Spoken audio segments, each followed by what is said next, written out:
വേദിയിലും സദസ്സിലും ഇരിക്കുന്ന മാന്യ സുഹൃത്തുക്കളെ, സഹോദരി സഹോദരന്മാർ, ഇന്നിവിടെ ബ്രൈറ്റ് അക്കാദമി സംഘടിപ്പിച്ച ഒരു സെമിനാറിലാണ് നമ്മളെല്ലാവരും ഒത്തുകൂടിയിട്ടുള്ളത്. ഇന്നത്തെ വിഷയം നോമ്പും ആരോഗ്യവും എന്ന വിഷയത്തെക്കുറിച്ചാണ്. ഏതായാലും കുറഞ്ഞ സമയത്തുള്ളിൽ 2 വാക്ക് ഞാനും ഇതിനെക്കുറിച്ച് പറഞ്ഞ് നിർത്താൻ ആഗ്രഹിക്കുന്നു.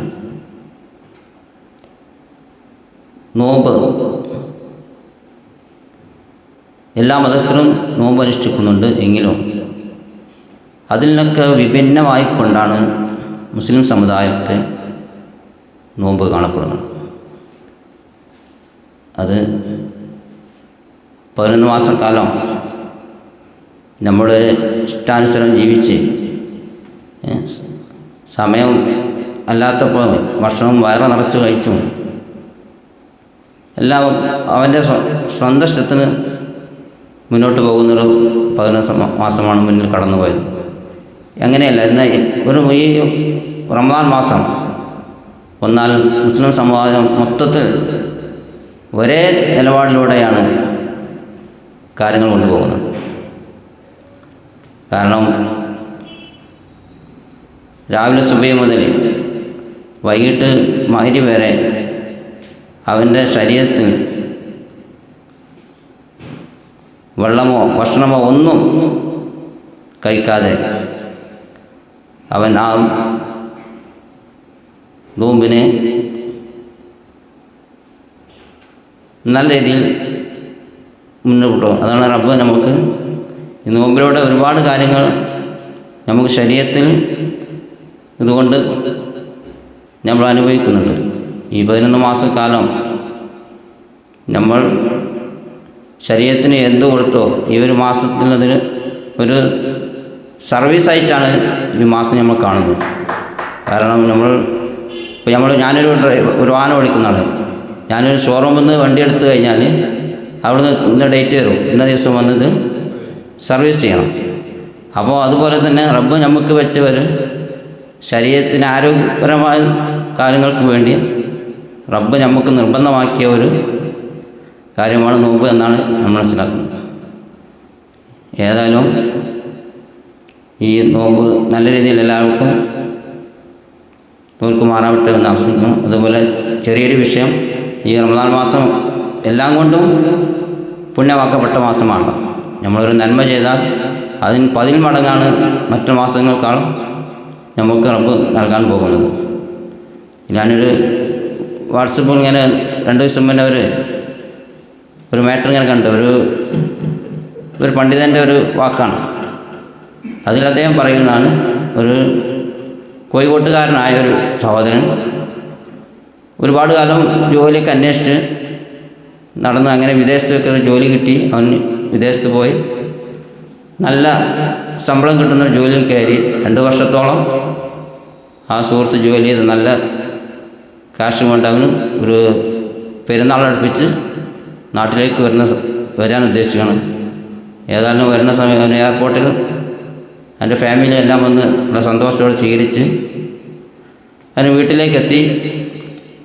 അങ്ങനെ കുറച്ച് സമയം കഴിഞ്ഞ ശേഷം അവൻ്റെ ഉപ്പാൻ്റെ കയ്യിൽ അവന് കിട്ടിയ ശമ്പളത്തിൻ്റെ ഒരു വീതം ഉപ്പാൻ്റെ കയ്യിൽ ഏൽപ്പിച്ചു. ആ സമയത്ത് ഉപ്പാൻ്റെ കണ്ണിന്ന് കണ്ണുനീര് വന്ന് അങ്ങനെ ഉപ്പ ആ ക്യാഷിൽ നിന്ന് 100 രൂപ മാത്രം എടുത്ത് മിച്ചം വരുന്നത് ഉമ്മാൻ്റെ കയ്യിൽ കൊടുക്കാൻ അവനോട് പറഞ്ഞു. അപ്പോൾ ഉമ്മ പറഞ്ഞു, അല്ല അത് ഉപ്പൻ്റെ കയ്യിൽ വെക്കട്ടെ. അപ്പോൾ ഉപ്പ പറഞ്ഞു, അല്ല അത് നീ വെക്ക് എന്ന് പറഞ്ഞ് ഉമ്മാനെ ഏൽപ്പിച്ച്. ആ സമയത്ത് ഉമ്മ മകനോട് ഒരു ഉപദേശം കൊടുത്തു. മോനെ, എൻ്റെ ഒരു കൂട്ടുകാരി, അവളിപ്പോൾ വിധവയാണ്, ഭർത്താവ് മരിച്ച് കുറച്ച് വർഷങ്ങളായി. അവൾക്ക് 3 ചെറിയ മക്കളാണുള്ളത്. അപ്പോൾ അതുകൊണ്ട് നിൻ്റെ സമ്പാദ്യത്തിന് എന്തെങ്കിലും അവർക്ക് ഭക്ഷണം വെള്ളമൊന്നും കിട്ടിയിട്ടുണ്ടാവില്ല. അതുകൊണ്ട് അവർക്ക് എന്തെങ്കിലും ഒന്ന് കഴിക്കാനുള്ളത് വാങ്ങിയിട്ട് എത്തിച്ചു കൊടുക്കണം എന്നുള്ളൊരു ഉപദേശം മകന് നൽകി. മകൻ പറയിക്കോട്ടെ, ഞാൻ കൊണ്ട് കിടത്തിച്ച് കൊടുത്തോളാം, ഏതായാലും വന്ന ക്ഷീണത്തിൽ ഭക്ഷണം കഴിച്ചിട്ട് വിശ്രമിച്ചിട്ട് പോകാമെന്ന് പറഞ്ഞ് ഇങ്ങനെ ഗൾഫിൽ നിന്ന് വന്നതല്ലേ, അപ്പം നല്ല സുഭിക്ഷമായ ഭക്ഷണമൊക്കെ റെഡിയാണ്. എല്ലാവരും ഭക്ഷണം കഴിച്ചതിന് ശേഷം അവന് വിശ്രമിക്കുന്ന സമയത്ത് അവന് ഉറക്കപ്പെട്ടു പോയി. ആ ഉറക്കിൽ ആ സുഹൃത്തൊരു സ്വപ്നം കാണുകയാണ്. 3 പിഞ്ചു കുഞ്ഞുങ്ങൾ ആമീൻ ആമീൻ ആമീൻ എന്നിങ്ങനെ പ്രാർത്ഥിക്കുന്നത് ഇവൻ്റെ സ്വപ്നത്തിൽ കാണാൻ കഴിഞ്ഞു. അതിൽ സ്വപ്നത്തിൽ പെട്ടെന്ന് നെട്ടിയുണർന്ന് ആ ഉമ്മ പറഞ്ഞ ആ വാക്ക് മനസ്സിൽ വന്നപ്പോൾ അവൻ വേഗം വീട് വിട്ടിറങ്ങി മാർക്കറ്റിൽ പോയി അത്യാവശ്യം ആ കുടുംബത്തിന് കുറച്ച് നാൾക്ക് കഴിയാനുള്ള സാധനമൊക്കെ വാങ്ങി 2 കീശയൊക്കെ ഇറങ്ങി വാഹനത്തേക്ക് ഇറങ്ങുന്ന സമയത്ത് ചാറ്റൽ മഴ ഉണ്ടായിരുന്നു. അങ്ങനെ ഉമ്മ പറഞ്ഞ ആ റൂട്ടിലൂടെ അവൻ പോയി. ഏതായാലും വീട്ടിൻ്റെ അടുത്തെത്തി. വീട്ടിലേക്ക് വാഹനം പോകില്ല, അപ്പോൾ തൊട്ടടുത്ത് നിർത്തി അവനെക്കൊണ്ട് കഴിഞ്ഞ 2 ചുമലിലേറ്റ് വീട്ടിലേക്ക് കയറ്റിച്ച സമയത്ത് വളരെ ചെറിയൊരു വീടാണ്. അങ്ങനെ ആ വീട് വാതിലിങ്ങനെ തുറന്നു വെച്ചിട്ടുണ്ട്. അപ്പോൾ വാതിൽ മുട്ടിയിട്ട് അവൻ വാതിൽ മുട്ടിയപ്പോൾ ഒരു 6 വയസ്സ് മാത്രം പ്രായം തോന്നിക്കുന്നൊരു പെൺകുട്ടി വന്നിട്ട് അവന് ചോദിച്ചു, ഇക്ക ആരാണ് എന്ന് ചോദിച്ചു. അപ്പോൾ വന്ന ആൾ പറഞ്ഞു, ഞാനിങ്ങനെ കുറച്ച് സാധനങ്ങളുണ്ട് കൊണ്ട് വന്നതാണ് നിങ്ങൾക്ക്. അങ്ങനെ അത് അവനെടുത്ത് ഉള്ളിലോട്ട് വെച്ച്. അപ്പോൾ ഈ കുട്ടി സന്തോഷിച്ച് ചോദിക്കാൻ, എന്താ കൊണ്ടിട്ടുണ്ട്, കഴിക്കാനുള്ളത് വല്ലതാണോ എന്നാണ് കുട്ടി ചോദിച്ചത്.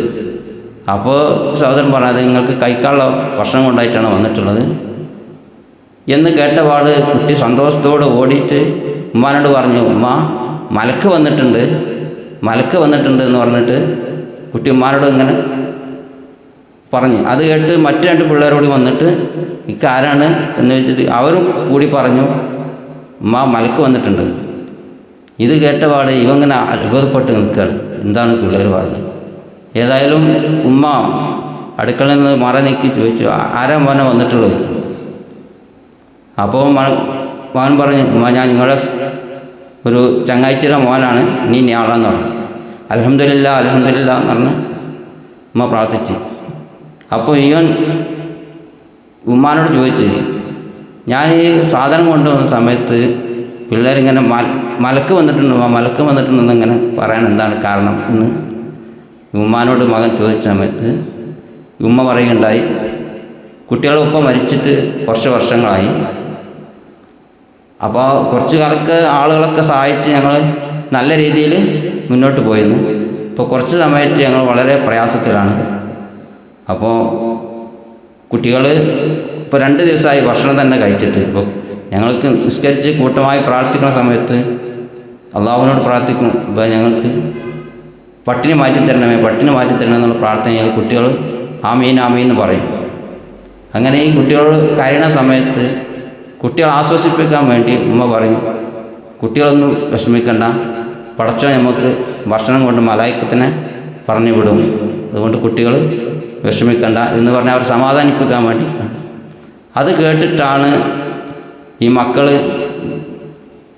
ഇനി വന്ന സമയത്ത് ഇങ്ങനെ പറയണ്ടായ കാരണം എന്ന് പറഞ്ഞപ്പോൾ ഇവനങ്ങ് പൊട്ടിക്കരഞ്ഞിട്ട് അവൻ മനസ്സിൽ വെച്ച്, പടച്ചോനെ എനിക്ക് ഈ അനാഥ മക്കളെ ചേർത്ത് പിടിക്കാൻ ഒരവസരം കിട്ടിയല്ലോ എന്നുള്ള സന്തോഷത്തിലും സുജൂദിൽ വീണെന്നാണ്. അപ്പോൾ ഇത് പറയാൻ കാരണം ഇവൻ്റെ ഫേസ്ബുക്കിൽ ഒരു കുറിപ്പായിട്ട് എഴുതിയത് ആ സുഹൃത്ത് വായിച്ചത് വിവരിച്ചതാണ്.